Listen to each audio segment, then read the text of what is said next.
আমার আপনার জীবনে তো গুনাহ আর গুনাহ, কিন্তু আমাদের প্রিয় নবী রাহমাতাল লিল আলামিন মুহাম্মাদুর রাসূলুল্লাহ সকলেই পড়েন সাল্লাল্লাহু আলাইহি ওয়াসাল্লাম। আমার নবীজির জীবনে কি গুনাহের কোনো দাগ আছে নাকি? জন্ম থেকে নিয়ে ওফাত পর্যন্ত, নবুয়তের আগেও মাসুম, নবুয়তের পরেও মাসুম। আমার সেই মাসুম নবী, যার জীবনে গুনাহের দাগও নাই, যাকে আল্লাহ সবচাইতে বেশি সম্মান দিয়েছেন, মর্যাদা দিয়েছেন, সেই নবীর রাত কিভাবে কাটতো? সেই নবীর রাত কেমনে যেত? আপনারা আছেন না ঘুমাই গেছেন? আচ্ছা, নবীজির রাত কেমনে কাটতো এটা কি আমরা হুজুররা ভালো জানবো না নবীজির বউরা ভালো জানবেন? হ্যাঁ, বউরা ভালো জানবে। এই জন্য নবীজির রাত কেমনে কাটতো এটার বর্ণনা দিয়েছেন নবীজির বিবি, যিনি নবীজিকে সবচাইতে কাছ থেকে দেখেছেন, আমাদের মা আম্মা জান আয়েশা রাদিয়াল্লাহু আনহা। তিনি বলেছেন নবীজির রাত কেমনে কাটতো শোনো। কানা ইয়াকুমু মিনাল লাইলি হাত্তা তানফাতরা কদামাহ। আল্লাহর নবী রাতের বেলা দাঁড়িয়ে থাকতে থাকতে তাহাজ্জুদের নামাজে দীর্ঘ সময় দাঁড়াতেন।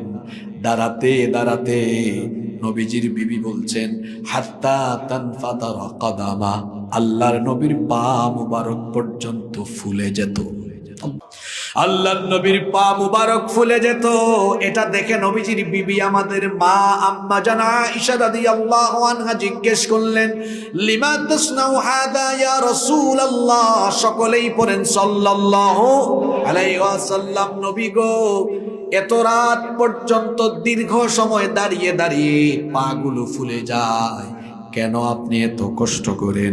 আল্লাহ তো এমনি আপনাকে মর্যাদাবান বানিয়েছেন, তারপরেও কেন রাতের বেলা আপনি এত দীর্ঘ সময় আল্লাহর জন্য দাঁড়িয়ে থাকেন, আল্লাহকে সাজদা দেন? নবীজি তখন কি জবাব দিলেন শুনেন। নবীজি বললেন, আফালা উহিব্বু আন আকুনা আবদান শাকুরা।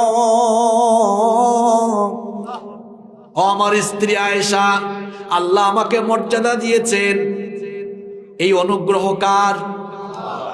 তো আল্লাহ অনুগ্রহ দিয়েছেন, এটার তো শুকরগুজারি করা দরকার। আমি আল্লাহ, যে রব আমাকে এত সম্মান দিয়েছেন, যে রব আমাকে এত মর্যাদা দিয়েছেন, আমি কি সেই রবের জন্য রাতের বেলা দাঁড়িয়ে আর রাতের বেলা তাকে সাজদা দিয়ে আমি কি সেই রবের শুকরগুজার বান্দায় পরিগণিত হব না? সুবহানাল্লাহ। শুকরগুজার, আপনার তো শুকরগুজারি নাই।